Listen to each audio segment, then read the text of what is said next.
Hello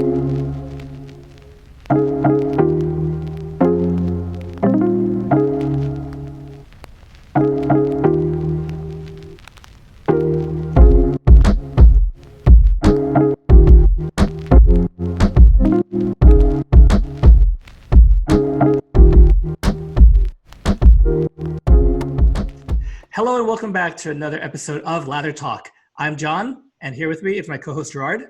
Hey, what's up, everyone? And we just want to first off say hello because I know at this point in time of recording that we'll have an audio version only of the podcast. Prior episodes were on YouTube, so for anyone who has found us, through Stitcher, hopefully through iTunes or your favorite podcast service, we want to welcome you. And thank you so much for checking us out.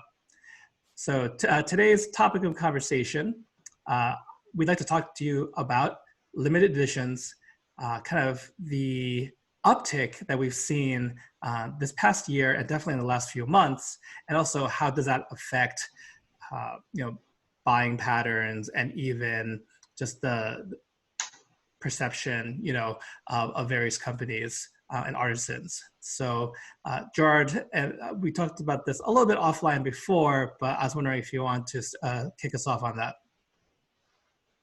Sure. So like many people know, artisans definitely within the past 6 months have been releasing just special limited edition releases. If they're not small batch already, these are incredibly small batch, probably less than 100, 150 sets, maybe, if that. And part of it is to obviously be able to sell, but also generate hype for their particular brand. And it just seems by the time I believe this comes out, it's going to be New Year's Eve, but like between even just Black Friday or maybe just like in the fall in general, almost everyone's had some sort of special release, and it's been generally overwhelming. What were your general thoughts on that? When you thought about the topic, like any ones in particular come into play for you? Sure. I guess I want to better define what we're talking about limited editions. So, Okay. Various categories I thought of. First is seasonal. So when you have kind of artisans that have been in the game for a while, like Barrister and Mann, even kind of house brands like West Coast Shaving, Maggot Razors, all times you'll see seasonal. So in the fall, winter, spring, summer, you find appropriate scents for that. So that's not quite what we're talking about, but there's overlap there. And then there's limited edition / collaborations as well as what I thought of. And I should really like that, wet shaving enthusiasts, in the community are partnering with soap makers, other artisans, and even brush makers, kind of like, and almost like a trifecta sometimes. I did think of like Strike Gold Shave has, Frank over there has partnered with a bunch of folks to come out with some cool collaborations, limited editions.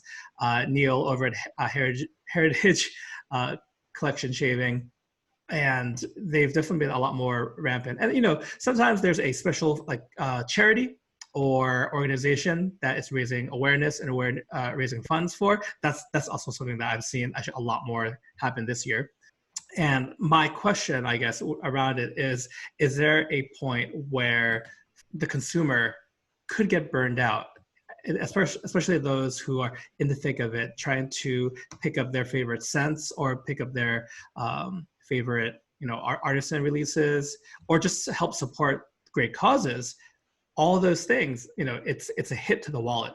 And that's in addition to seasonals or even just the regular rotation of new releases, right? So I'm just wondering, is that model sustainable? So like at the pace that it's going right now, and given that it's a pretty niche, pretty small, overall small kind of market share, might this be a bubble that bursts? Yes, probably. I think that, when you talk about that, just people trying to keep up, right? Yeah. A lot of us are familiar with the term FOMO, the fear of missing out, right? And so I just pulled it up right now, so I'm just going to kind of read it, Sure. a general definition. So the FOMO, or the fear of missing out, refers to the feeling or perception that others are having more fun, living better lives, or experiencing better things than you are. It involves a deep sense of envy and it affects self-esteem. It is often exacerbated by social media posts and websites like Instagram and Facebook. It can apply to anything from just a party on a Friday night to a promotion at work, but it usually or almost always involves a sense of helplessness that you are missing out on something big, right? And I think in the wet shaving community, for those of us who are connected, whether it's on Instagram, Facebook, Reddit, the various forums out there and message boards, yeah, there's definitely a general excitement when it comes to specific releases, seasonals, Black Friday releases, limited edition releases, collaborations, one-offs and things like that. And a lot of times, you definitely, like I can speak for myself, I want to go out and support artisans out there. One, because I enjoyed their products already. I already know that they're worthwhile purchases. But at the same time, I feel like if I don't get it, then I'm almost letting them down, in a sense. And I think, like we have, I don't want to say just favorites in general, but we have, a lot of us will have artisans that we prefer. A lot of these artisans make themselves incredibly accessible, whether it's just through private message, or if they're commenting or liking your own posts and things like that, kind of giving you recognition and whatnot. And, the community itself, as niche as a hobby as it is, I can't say that, it's difficult for an artisan to do that. I mean, I don't think it's not like there's like tens of thousands of followers and an artisan is communicating with each one of them on the regular. It's still quite small. And so when you find someone or a number of people that you want to help support, then that burnout can happen first to your wallet, then of course, for you in kind of your emotional state as well. So, yeah. Yeah. Go ahead. No, you just got me thinking too about another. It kind of runs parallel to the limited editions, right? And that is kind of smaller artisans that just because it's a side hustle, it's a hobby, they just want to put something into the community. Artisans like Talbot Shaving, like Mammoth Soaps, excellent products that by nature, right, are these smaller batches because, hey, they have a main job and they just want to have, I know for those two guys in particular, work-life balance, time for their families, right? They're looking at the whole picture, which I definitely appreciate and understand. Something cool about Talbot Shaving is in their most recent release, it was, I believe, what Chad, the artisan behind it, said, it's a run of 300, which is the largest run yet. And it was on West Coast Shaving's website for days after the release, when a typical sale, it's gone in like 10, 15 minutes, right? Even Mammoth's last release, Kryptonite, was gone, I think, within like 5-6 minutes. And that's soaps, aftershaves, in a blink of an eye. You better be hitting F5 on your keyboard or refresh on your phone to get it, like at the point of launch. So those exist, right? And there's other artists I'm not throwing shade to by not listing them. since I've talked to those two guys and kind of know a little bit about how dynamics have worked for them, I feel comfortable mentioning that. But so that's, in addition to, like you mentioned, maybe like holiday specific ones, right? Yeah, I could see where if someone misses like release after release, right? Because they're small numbers and they're just not quick enough on the trigger or whatever, that can really sour. So like, I guess they could sour on a particular a brand or artisan when they've missed out. And I've seen it happen. I've seen people get real salty when they haven't been able to get some of those some releases in the past. And I don't know. I would just hate to see what normally would be kind of cool collaborations really, kind of see the uglier side of things. Yeah, I mean, I think the one that stands out to me would be Mammoth. And I know that a lot of times, yeah, like when something just sells out in 5 minutes, like that's so quick, like to say if it was, I think it was like an 8 o'clock West time, like 11 o'clock Eastern, I think, when his last release, Kryptonite, came out. To know that you're going to clock in at 11:05 and it's gone, it's not, and it's not only gone, like it doesn't even show up on the website as sold out. It's just not there anymore. Like it's already like out of there. And so you're asking yourself, oh well, this, was this, did I miss it? And then, like who am I to blame, or things like that. And I think a lot of people absolutely need to understand that, yeah, just certain companies are not just small batch, just incredibly small batch, and you're right. Like, a lot of people think, oh, like, oh, you just don't want our business, or you could make more if you just like make more. Like, that's not how it works. This is what I have. This is what I'm able to make. And I'm going to make as much as I can. And that's it, like for this specific release. Which is almost, anti what we're used to. We're used to just having a plentiful supply of whatever we want, whenever we want. We want selection. We want, to be able to snag it any time of day, not in a window of 5 minutes or whatever it may be. Right. And so you mentioned just how angry, like people are legitimately angry, and like when this happens or when they miss out. And yeah, they'll take it out on the seller, they'll take it out on the artisan, they'll take it out on anywhere, and things like that. They don't want to get it secondhand, from a reseller. They don't want to get it used. Maybe a person like used it once, didn't like it, and I don't know. What do you do about that? What would you? Is it just a matter of like kind of informing the consumer out there that this hobby, and I guess from a business standpoint, wet shaving artisans have almost like a different set of criteria depending on like the release, that of what they have. You mentioned Barrister and Mann. Like Barrister and Mann has their like core foundational lineup of soaps that they continually produce, basically year round. And yeah, like basically every season they have like, 2 or 3 scents that they'll come out with, or that are extremely limited. And they try to have them as plentiful as possible, but still, if you miss out during that season, there's a chance you may never get it again, or at the very least, you might have to wait a year or 2.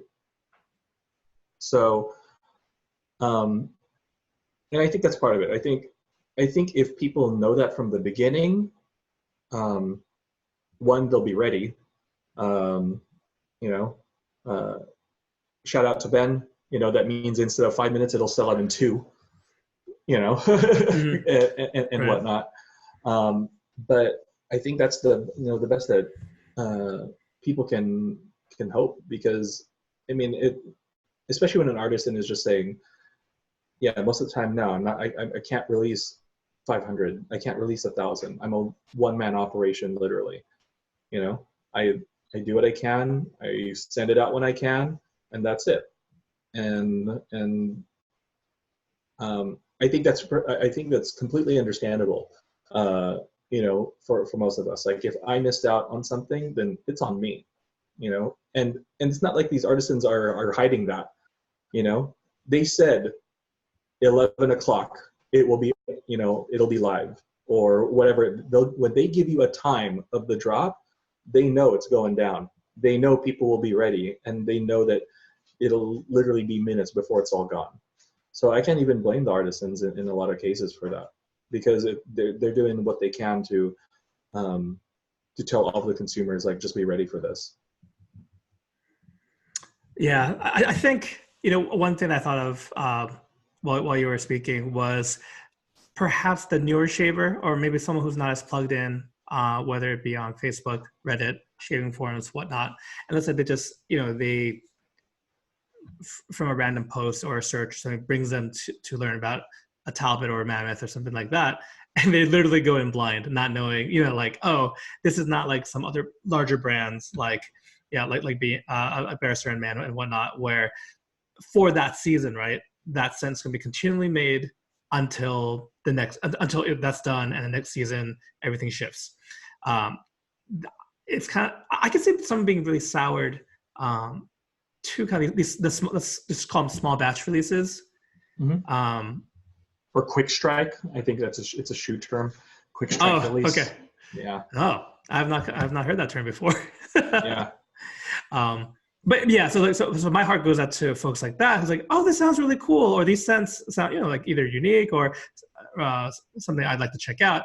And obviously, you know, the probability of scoring one without any knowledge of, like, getting, you know, setting a reminder to calendar, getting your browser window open, or having yourself logged in. Those are all tips, by the way. Having your payment information ready, etc. Make the account, have it saved. So it's like click, click, click, click, boom. Get in your cart, get out, celebrate online. if PayPal is, or, you know, if it's auto quick buy with PayPal, like, you know, do it. Right, and then your information will be protected, because we definitely, you know, want everyone to make secure purchases online in this day and age. But yeah, so folks like that, and hopefully, you know, if it's a newer wet shaver or a new brand to them, hopefully they're understanding.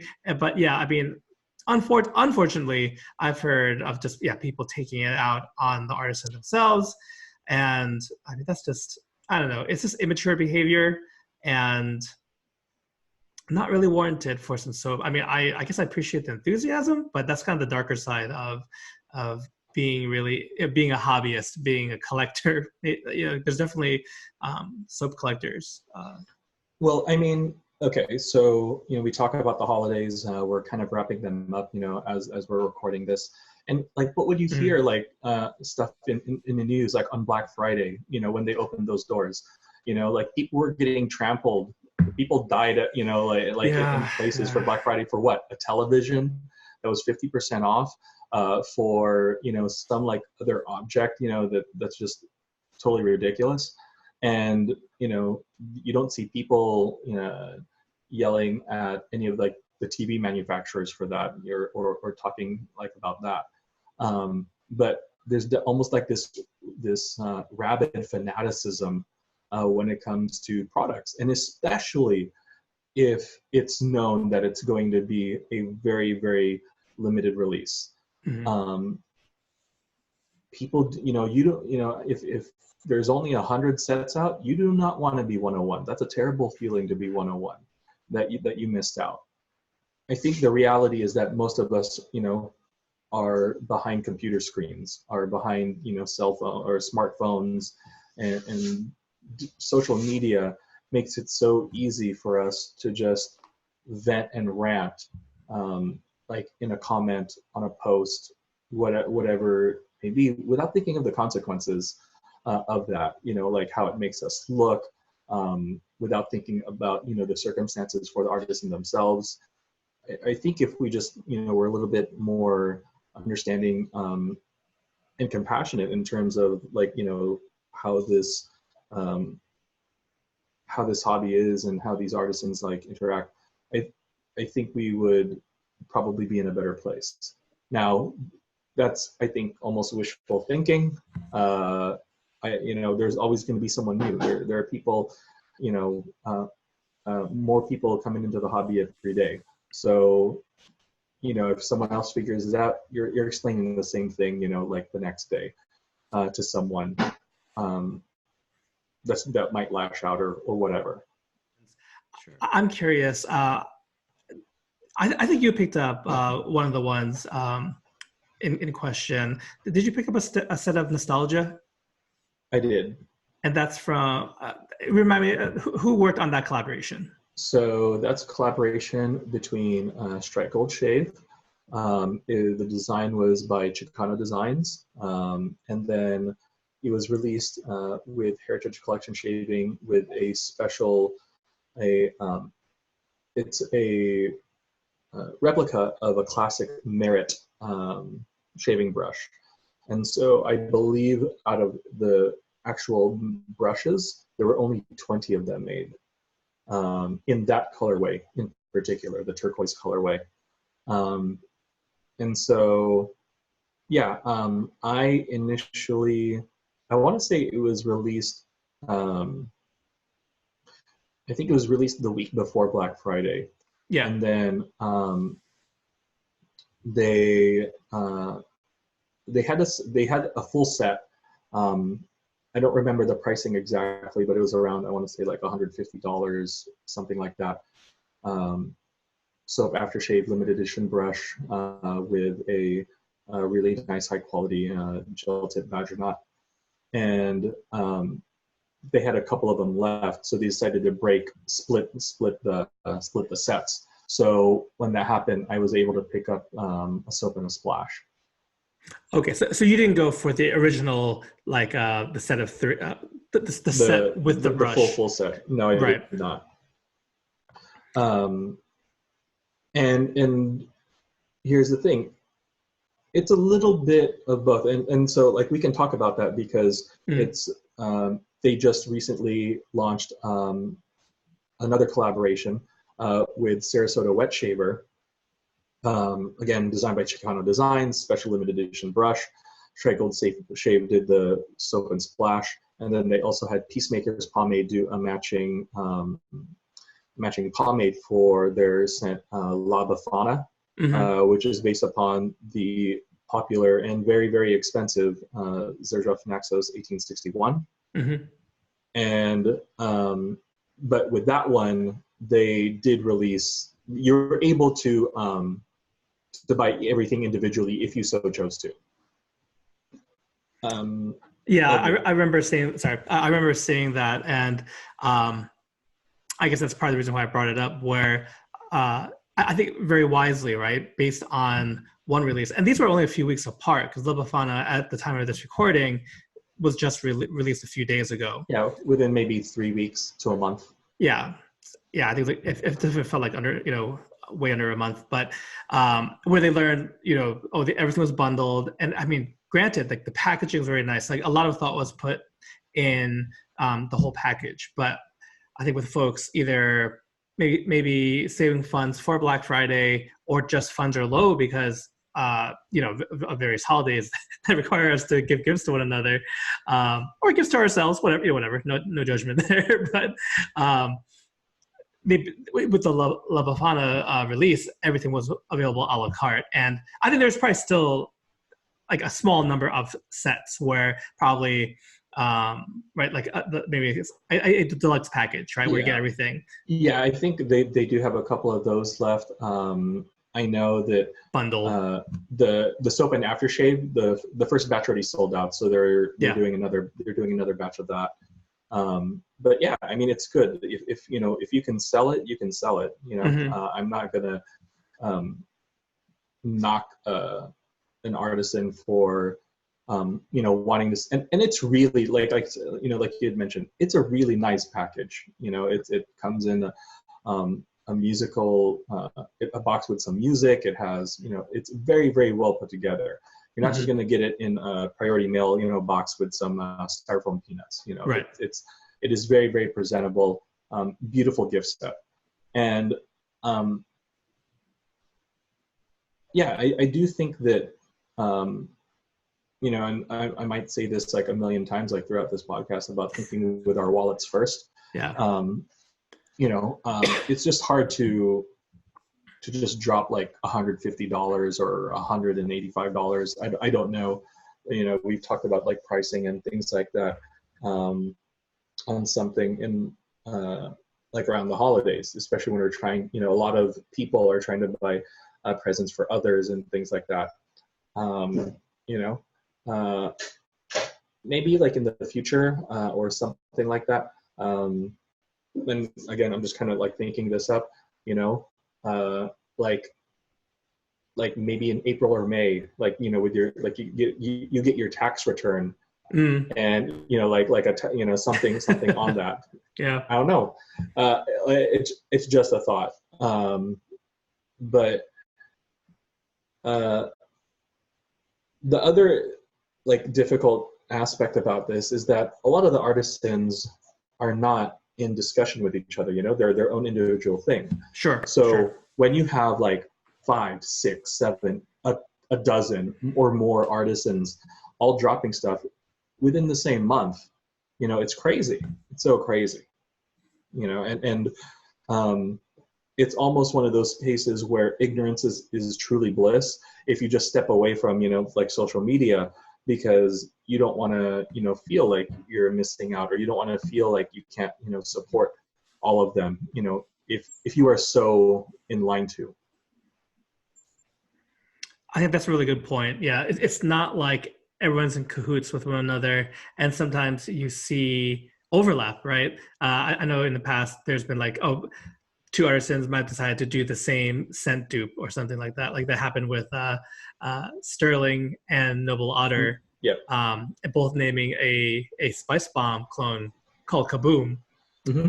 And that was probably like the best worked out little like mix up, because I think Sterling came out with that after Noble Otter did, and then once learning about Noble Otter's release, was able to, I forgot, set up some sort of donation. Do you remember seeing that happen? I think that was like last year. Yeah, it was last year. I don't exactly remember, but yeah, my memory's a little fuzzy, but either way, they worked out really well. There was no bickering or anything like that. Very, very gentlemanly, if you will. But in the end, but that was also more of a real coincidence, like because they don't contact, they don't, you know, yeah, it's not like there's an organization of shaving artisans to say, hey, okay, we're, you know, the guild.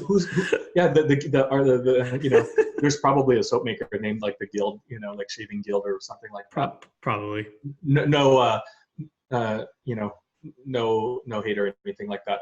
But yeah, it's not like they're saying, okay, February, you know, we have such and such, you know, like A, B, C, and D having releases, you know. Oh, it's almost like movie theaters, like movies in the film industry, right? Yeah. Where you know, like you'll have places where you don't have like two major blockbusters open in the same weekend. You know, like a place will just say, oh, no, we're not gonna deal with that. We'll go the week after, or, you know, the week before, or something like that. And I mean, it would probably be nice for artisans to know, and things like that. But it's still, I think it's such a niche hobby that it would be kind of difficult, you know. And also the other thing is, I wouldn't expect an artisan to wait 2-3 weeks, you know, for a release if people are really like clamoring for it. But that's just me.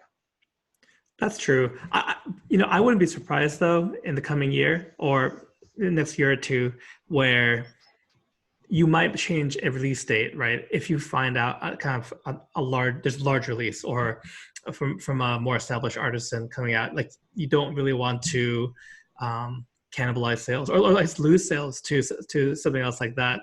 I just thought an example where, you know, for summer blockbusters or like for Marvel movies, right? Other movies will schedule around because no one wants to go head to head with like a major Marvel release or like Star Wars release or whatever. And granted, that's different because there's box office sales and the way that influences stuff. There's no such there's no similar equivalent for soap, but just as far as like having eyes on it, the marketing of it, right? Even when we talk about social media, like most of these, since they're small operations, right? Most artisans are accessible, and if you have questions, if you want to talk to them, are easily accessible through your favorite, social media channel. Given that, I can see just if you're going to spend this time, right? Because they're taking chunks of their time out of whatever they make, setting that aside, and trying to get eyes, just raise awareness, and they totally should. But then, if all that effort's going to get eaten up, right, by some other, I don't know, I don't have an example, but you find out something else that might just overshadow it. I can see it at some point. You just shift it over a week or make it a week earlier, because all these folks are buying, with soap, right? They're buying all the ingredients. It's been curing for a time to be ready for a certain date. So I know sometimes making a release earlier might not be possible, but pushing it back a week or two, I don't know. We might get to that point. It might take some time too, but it'll be interesting.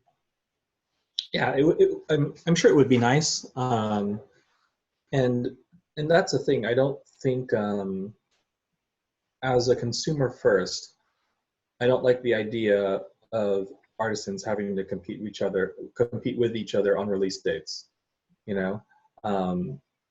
Like if let's say 3 artisans separately want to release something that I want to buy, I'm just like, okay, so that's gonna probably be like $150 if I'm gonna go for the sets, which I usually lean on doing. And I'm personally trying to like do that less, but still, I can't say it's not always tempting when available. But for example, like if one said, okay, I'm going to release it the first week, and then the next artist said, okay, I'm going to release it a week later, and then the third one said, I'll release it a week later, it, and this might just be psychological, where it doesn't feel bad if I'm dropping like $30-$40 3 separate times than dropping $120 at once, and especially if it's a super limited thing where I'm competing with other consumers, for that time, it really does depend. Yeah. I mean, like you said, the effect that these purchases have on our wallets, right? I think we haven't said this explicitly before, but just want to put it out there. And I think you'd agree, Gerard, that for any hobby, including this one, please, folks, be spending within your means. Do not be racking up credit card debt because you want to get the latest and greatest soap, brush. It's not worth it. Spend within your means. If you have, whether you budget it out or just make sure you take care of your bills and stuff first. We definitely on Lather Talk promote responsible spending, and it's not worth it just to kind of flex what you got either to your friends, to social media. I also want to support responsible selling and offloading if you need to, for sure, because there's definitely a tendency for us to want to like just hoard products that we haven't touched in 1 month, 3 months, 6 months, a year. And I know we're both guilty of it. Like we're both totally terrible. Yeah. And I think a lot of our our listeners and viewers like who see this are just gonna say just kind of maybe like, oh man, that is me. Yeah, I think that part of the hobby is not trying to attach ourselves so much to it. What happens if you sell something that you haven't used in 6 months? Are you really going to miss it? Yeah, like, totally. It's not, if it was something with more sentimental, like how much sentimental attachment can you have to a soap or a splash or something like that, you know. Mm-hmm. And I mean, you can't have it. Maybe one or two items, maybe one or two special occasion items, you know, that can be the case, but not everything. Not everything that you have, you know. It's silly. Yes, it definitely responsible buying is. Oh, sorry. Go ahead. Yeah, I mean, I feel like we're kind of not necessarily talking in circles, but you know, this whole idea of, you know, what would you tell a consumer, you know, someone listening, you know, in terms of this, like, what can they do to, you know, avoid like such things? You mean as far as like overspending, spending outside your means? Sure, you know, whether it's that, whether, you know, whether it's just, you know, venting and raging on the internet, Uh, like so many people love to do. well, those are two very different responses. As far as to circle back to the venting and raging, I mean, it comes back to a sense of entitlement, right? And I don't know what the story, you know, sometimes folks are just having a bad day, and after some, you know, time to cool off, you know, cooler heads will prevail and they'll move on.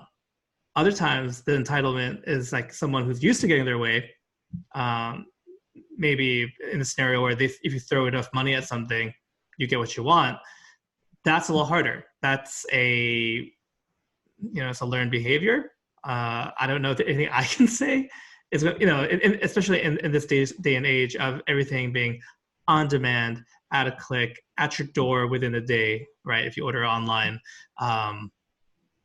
it's hard. It's hard to curb that, but I mean, I just encourage folks to have patience. Things happen.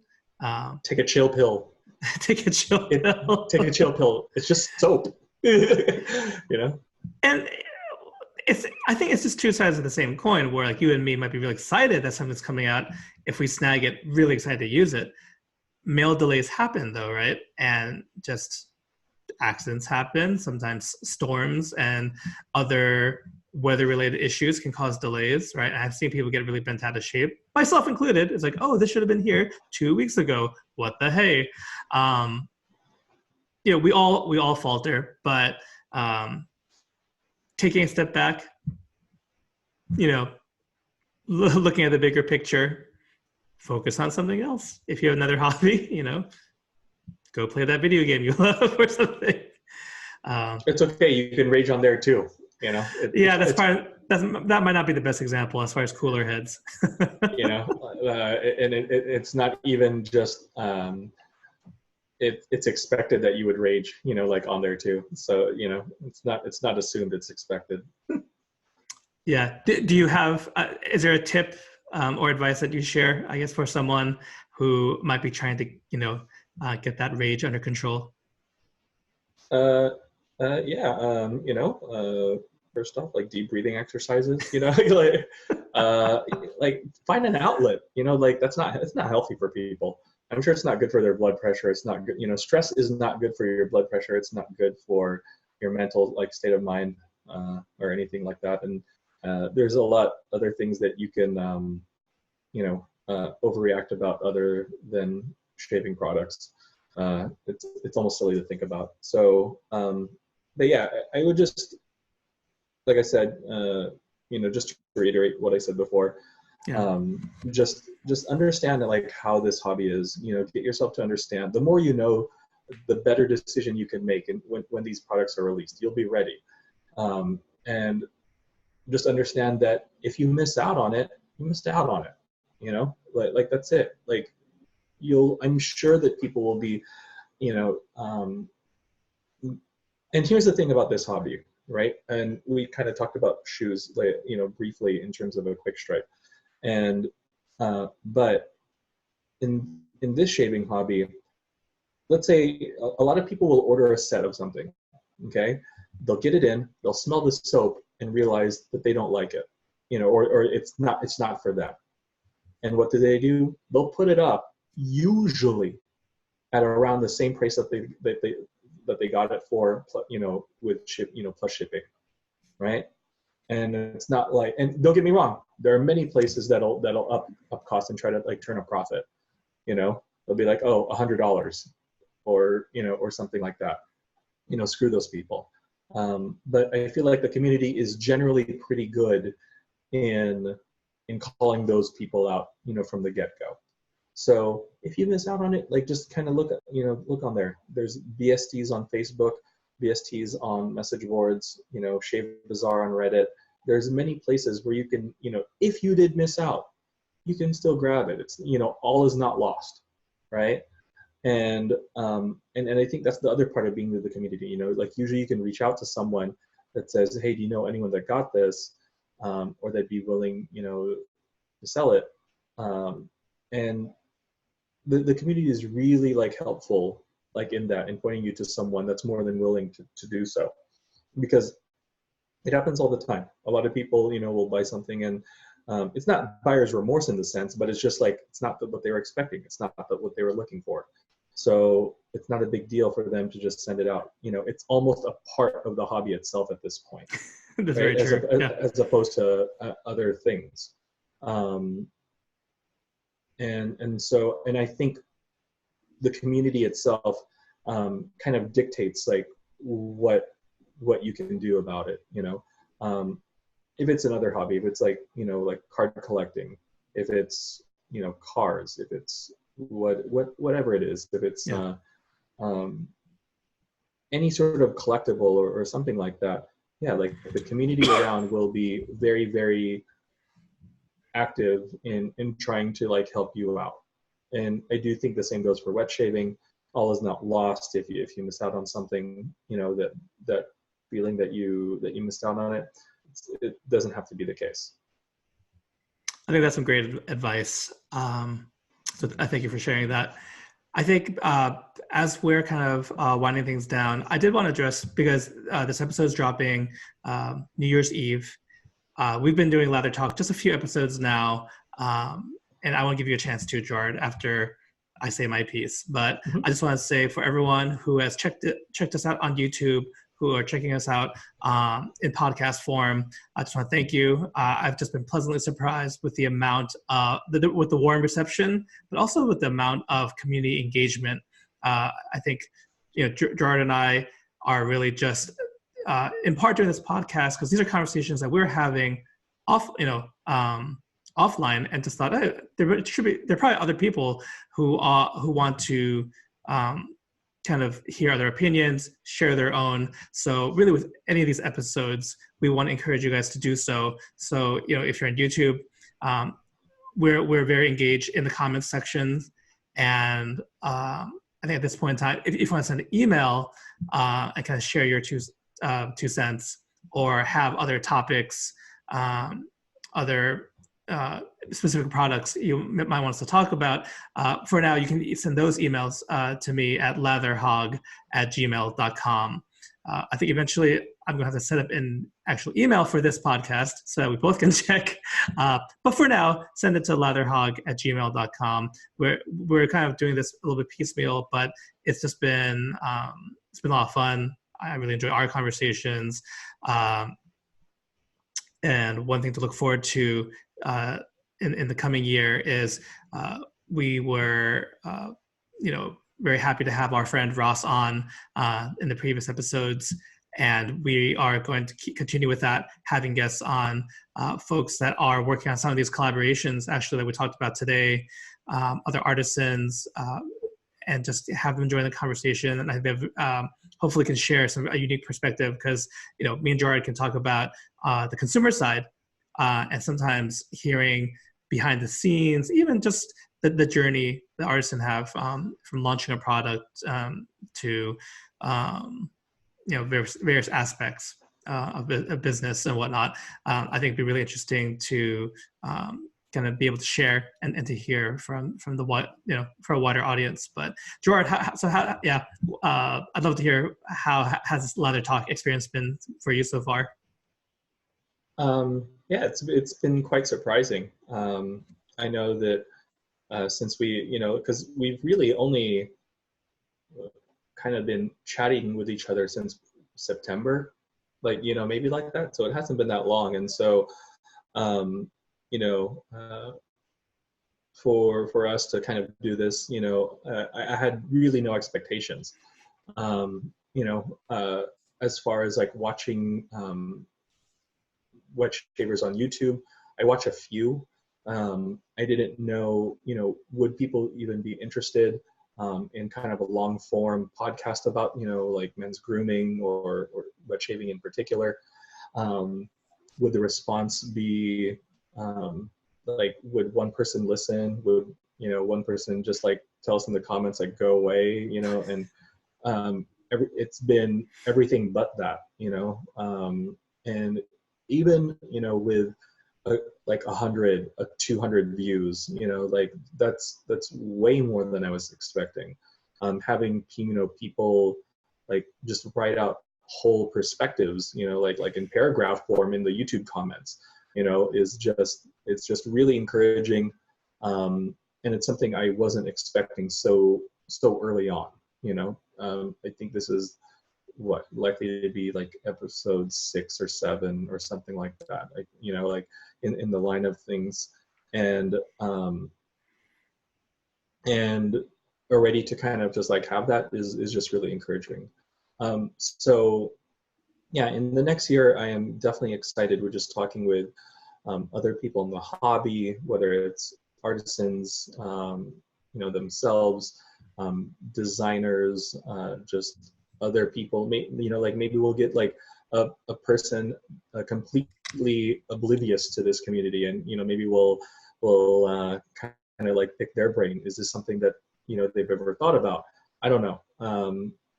But yeah, I'm definitely excited for what 2020 is gonna bring, because I don't think there's any shortage of topics to discuss. You know, we've talked about how we're kind of in this golden age of wet shaving and whatnot, and I don't even think we peaked yet. I still think, you know, it's we're very much in the middle of it, and we're going to be enjoying the fruits of all of the labor of that artisans continue to put out there.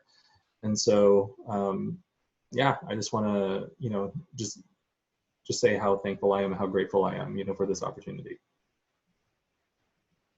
Awesome. Well, thank you for sharing that. And really, yeah, it's been, you're right. We actually haven't been talking too much.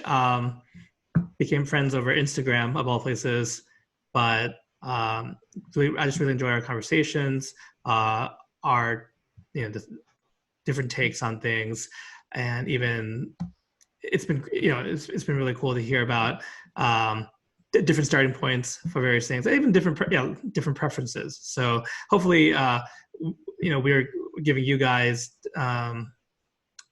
different stances on things. But, you know, if you disagree with any takes that we have, you know, don't be a stranger. If you agree, you know, I know that people are more likely to chime in then, but we do like a healthy debate. I think one day we'll hit a topic where we'll just be on the polar opposite side of stuff, and I look forward to that day.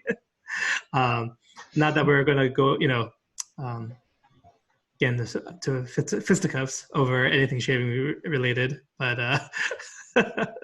I do really look forward. I'm curious if you have, I know I didn't kind of prep you on this before, but I'm wondering if you have like 1 or 2 wet shaving related predictions for 2020. We can maybe pontificate on that a little bit, because I feel like it's very New Year's. It's a very New Year's thing to do. All right, I have one. Okay. Gillette will release a brand new safety razor, new design, in 2020. Okay, brand new design. Brand new design, not a rehash. You know, they're not gonna. We talked about the heritage in our first episode. Yeah. But I think that'll be my thing. That they'll release a limited edition on Amazon as well. Okay. That might be the big one. I can still think of a couple. If you have a couple, you know, I'll think of if I have any more. No, I think that's a great one, and I like how you tied it into, the first episode that we recorded. Let's see, for me, prediction. I mean, I really like that. That's gonna be hard to beat as far as a tangible prediction. Gillette, if you're listening, yes, okay, yes. just let you know, just let if you're listening, if someone out there is listening over there, I'm telling you, it'll be very well received. It will be very well received. And if it does happen, you heard it here, folks. Okay, you heard it from me first. I'm not an insider at Gillette, or anything like that, but you heard it here. That's my prediction. That's my hot take. I thought of one, and this is a softball and we've mentioned this before, but I think we're gonna we're gonna see more collaborations between artisan soap makers and niche perfumers. I think that's definitely that's more like a prediction, a trend. I don't have to say like it's gonna be like 6 or something like, but I think that's the direction we're going, and we can expect to see more of those. Yeah, I think that's both a safe prediction, and it's nice because you're seeing. I think you'll see. We already know of niche perfumers like working with soap makers at the moment. I don't think it'll happen anytime soon. But can you imagine just like a designer brand retailer and things like that going with a company, to do like their soap, wet shaving products, and things like that. That would be the mic drop of mic drops, I guess, in that sense. But we'll see. I think that's a good one as well. Yeah, I mean, I can maybe I should push it a little bit. So this is like a wish list, a thing I hope to see in our lifetime. But imaginary authors, a specific niche brand, an indie house, if you will.